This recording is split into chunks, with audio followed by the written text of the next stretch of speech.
Hello बच्चों, कैसे हैं आप। आशा करता हूँ अच्छे होंगे। और सबसे पहले आप सभी को मेरी तरफ से और मेरे परिवार की तरफ से, निजी परिवार की तरफ से 26 जनवरी गणतंत्र दिवस की हार्दिक शुभकामनाएं। और ये एक नया आयाम लेके आए, नई खुशियाँ लेके आए। आप नए नए काम करें, आप खूब ऊंचाइयों तक जाएं। इसी के साथ शुरू करते हैं हम आज का नया सेशन।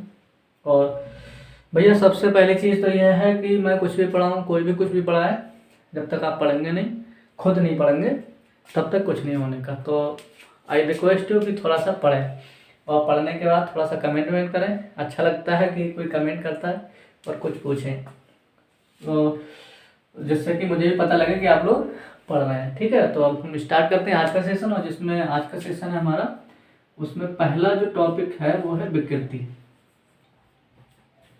विकृति आप जाने हैं इसको इंग्लिश में क्या कहते हैं विकृति को भैया?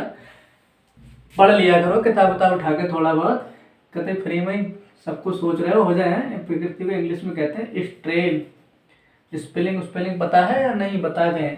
पढ़ लेते हो? STRAIN strain. ट्रेन पढ़े हो ना, ट्रेन में ऐसा और लगा दो तब आपका हो जाएगा स्ट्रेन। स्ट्रेन होती है विकृति। अब इसको ट्रेन से ही समझ लेते हैं हम। विकृति होती क्या है? विकृति मतलब खराब हो जाना। विकृति का मतलब क्या होता है? खराब हो जाना। ट्रेन जा रही है, पटरी से उतर गई तो क्या होगी? वो खराब हो जाएगी। उसकी आकृति कैसी हो जाएगी? खराब हो जाएगी। तो कहाँ से ले लिया हमने ये? ट्रेन से। याद रखना ना, विकृति का मतलब होता है क्या?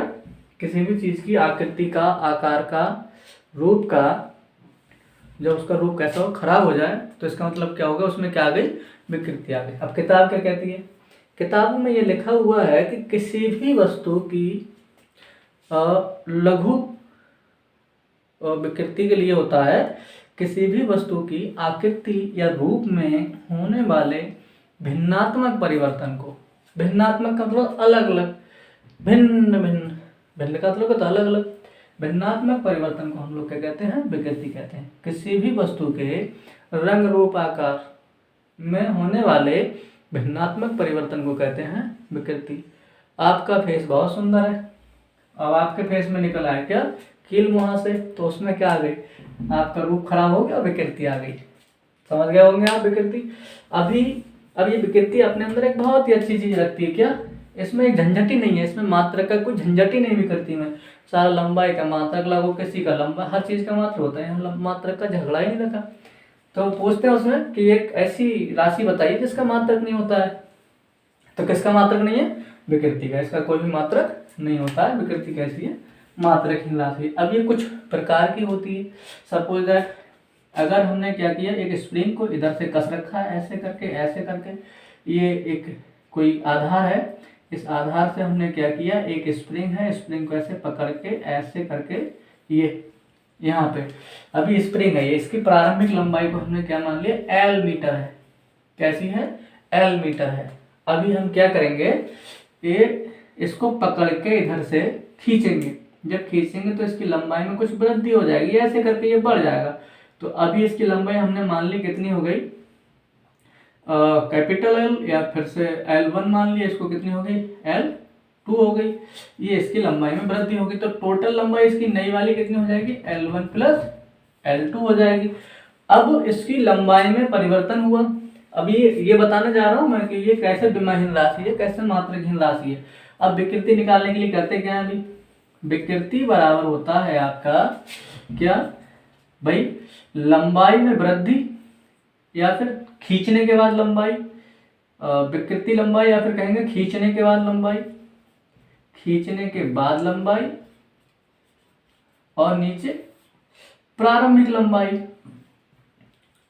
ध्यान देंगे थोड़ा सा, देखो भाई, खींचने के बाद लंबाई कितनी है? L1 प्लस ये लिखी हुई है L2, और खींचने से पहले लंबाई कितनी? इसका मात्रक क्या है भाई? लंबाई कायम होती है मीटर में, और नीचे कितनी है? L1, ये कायम है मीटर में। अभी मीटर से मीटर को उड़ा दो, मीटर से मीटर हट गया तो क्या बचेगा? L1 प्लस L2 बटे L1। अब इसका कोई मात्रक लिख के आ रहा है क्या? इसका मात्रक कोई लिख के आया? तो थोड़ा सा मार्कर चेंज। यहाँ देखेंगे आप, इससे इधर को आ जाओ, ये है यहाँ पे मीटर से मीटर खत्म। जब मीटर से मीटर खत्म हो गया तो क्या बचा, L1 प्लस L2 बटे L1। ये L1 L2 जनरली ले लिया है मैंने, कोई इशू नहीं है इसका, लेकिन आपको यहाँ पे देखना है इसके आस पड़ोस में कोई भी मात्रक नहीं है, इसका मतलब विमा कैसी हो गई, मात्रकहीन राशि हो गई। समझ में आ गया। अब मैं आपको बताऊं टाइप ऑफ विमा नहीं, विकृति कैसी राशि हो गई, मात्रकहीन राशि हो गई। अब मैं बताऊंगा विकृति होती कितने प्रकार की है। तो विकृति 3 प्रकार की होती है। पहले प्रकार की विकृति आपके सामने लिखी हुई है, जब किसी भी वस्तु को उसकी लंबाई के अनुदिश बल लगाकर खींचा जाए, उसकी लंबाई में परिवर्तन हो, तो वहां पर जो विकृति आती है घटे लंबाई, ऐसे ऐसे करके हमने स्प्रिंग को दबा दिया, स्प्रिंग को खींच दिया, तो लंबाई या तो घट रही है या बढ़ रही है, तो उसमें विकृति जो आ रही है वो होती है क्या, जब लंबाई में विकृति आती है तो वहां पे हो जाती कौन सी, अनुदैर्ध्य विकृति। दूसरा नंबर, ये पहला नंबर हो गया। दूसरा नंबर, किसी के आयतन में कमी हो जाए, किसी का आयतन बढ़ जाए तो आयतन में खराबी हो गई, इसका मतलब कौन सी विकृति हो गई, आयतन विकृति हो गई। किसी के आयतन में जो परिवर्तन आएगा वहां पे क्या हो जाएगी, आयतनात्मक या आयतन विकृति, आयतन विकृति। वॉल्यूम स्ट्रेन भी कह सकते हो आप इसको। तीसरे प्रकार की जो विकृति होती है वो होती है थोड़े अलग प्रकार की, कौन सी, अपरूपण। अपरूपण, ये किताब वाले थोड़ा सा नाम अजीब दे देते हैं, अपरूपण विकृति। वैसे तो मेरे हिसाब से इसको कहते हैं स्पर्श रेखीय विकृति। इसको समझाने की कोशिश करूंगा, ये जल्दी समझ में नहीं आती। ये वाली वॉल्यूम हम लोगों ने पढ़ा है, ये खींचने वाला लंबाई पढ़ी है, लेकिन ये वाली थोड़ी सी नहीं पढ़ी है, तो इसको बताने के लिए कहूंगा। तो समांतर आधार हो, तार देखा, तार, ऐसे हमने क्या किया, कोई तार लिया, तार लिया, तार लिया, और तार लेने के बाद हम लोग क्या करेंगे, अपरूपण विकृति पे हम लोग ध्यान देंगे थोड़ा सा। ये मिट गया बस, एक सेकेंड। अभी बात चल रही है अपरूपण विकृति की।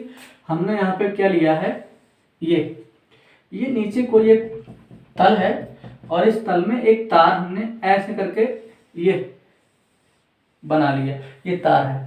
इसका एक हिस्सा हमने फिक्स करा है, इसके ठीक सामने वाले हिस्से पे हम स्पर्श रेखीय बल लगाएंगे ऐसे करके, किसी भी डायरेक्शन में, ऐसे ऐसे।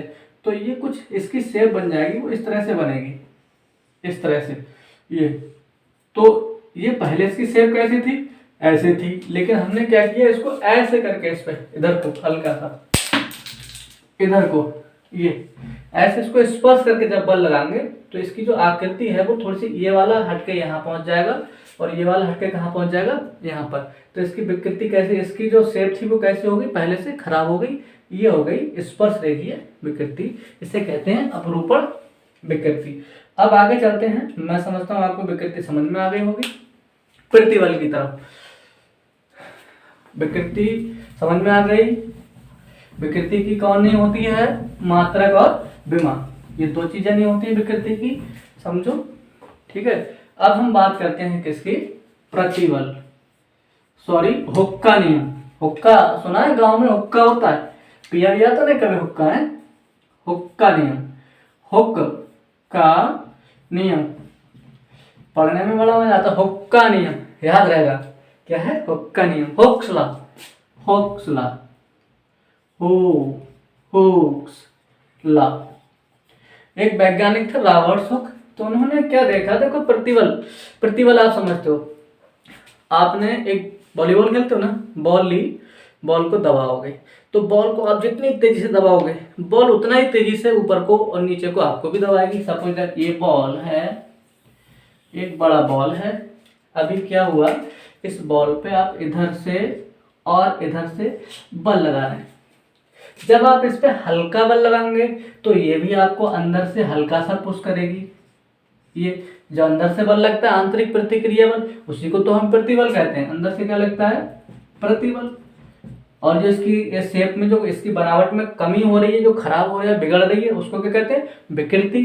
तो जब हम क्या करते हैं, किसी बॉल को हल्के से दबाते हैं, थोड़ा सा दबाते हैं, तो उसमें क्या होती है, उस बॉल के अंदर से जो बल लगता है वो थोड़ा सा लगता है। अब किसी बॉल को हम बहुत तेजी से दबाएंगे तो इसमें जो बल होगा अंदर से जैसे किसी को आपने क्या किया, किसी के सिर को पकड़ा और पानी के अंदर डाल दिया करके, तो क्या होगा, जब आप उसके सिर को पानी के अंदर डालेंगे तो बहुत तेजी से जोर लगाएगा और बाहर निकलने की कोशिश करेगा। बिल्कुल जैसे आप बॉल को बहुत तेजी से दबाते हैं तो बॉल भी बाहर की ओर बहुत तेजी से धक्का देती है।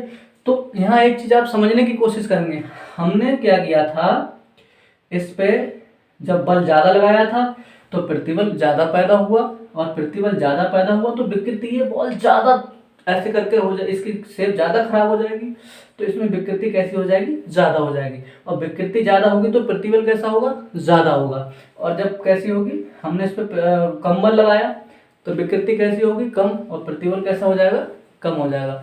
तो यहाँ से एक बात साफ हमें समझ में आती है कि जो प्रतिबल होता है, प्रतिबल वो क्या होता है, किसके समानुपाती होता है, विकृति के। प्रतिबल किसके समानुपाती है, विकृति के। ये समानुपाती का मतलब समझते हो, ना समझते हो तो ये समझ में आ गया। यहाँ पे बता रहा हूँ मैं, समानुपाती का मतलब क्या होता है।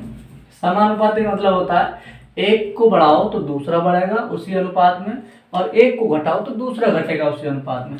जैसे 2 इधर है कितने, 5, इसका 2 गुना 4, तो इसका 2 गुना 10, इसका 2 गुना कितना हो गया, 8, 4 दूना 8, 4 का 2 गुना होता है 8, और 10 का 2 गुना कितना होता है, 20।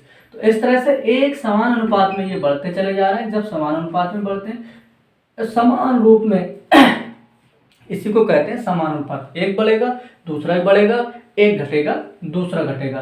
तो ये विकृति लंगोटिया यार, मान लो एक जाएगा दूसरा जाएगा, एक नहीं जाएगा दूसरा नहीं जाएगा स्कूल।